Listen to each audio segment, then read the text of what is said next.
悪役令嬢漫画、悪役令嬢の兄に転生しました。あらすじです。サラリーマンとして働きながらゲーム実況もしていた主人公は、自分が実況していた乙女ゲームの世界に転生します。転生すると子供、しかも乙女ゲームの中で悪役令嬢だった女の子の兄になっていました。ゲーム実況中、悪役令嬢のかわいそうな結末に同情していた主人公は、溺愛する妹の不幸な未来を回避するため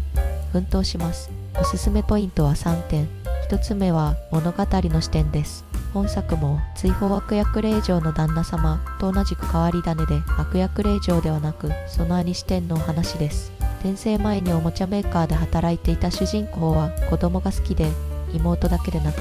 彼女を破滅に導く王子や暗殺者となる子供まで救っていきます。転生者によくあるように高い能力を持っている主人公ですが、その全てを妹のために使っている超シスコンです。2つ目のおすすめポイントは怒ってくれる両親です。妹を思うあまり暴走しがちな主人公ですが、そんな時はきちんと両親が怒ってくれます。公爵夫妻でありながらおごらないこの両親の人柄も作品を魅力的にしている理由の一つだと思います。最後3つ目のおすすめポイントは兄弟の将来が気になる点です。こちらはおすすめポイントというか、作品を読み進めたくなる動機ですね。ヒロインのメイン攻略者である王子だけでなく、他にも攻略者たちがいます。彼らとどう絡んでいくのか気になります。また、乙女ゲームの物語が始まるより前から描いているため、実際に乙女ゲームの物語が始まった時、主人公や妹はどのような振る舞いをするのか気になりますね。悪役令嬢視点の作品であれば、攻略者たちもみんな悪役令嬢のことを好きになる逆ハーレムものとか、攻略者の一人と結ばれるという結末が思いつきます。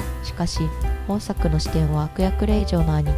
のハーレムものというのはあまり想像できませんし、一体どのような結末を迎えるのでしょうか。兄弟ものが好きな方、ちょっと変わった悪役令嬢作品が読みたい方におすすめです。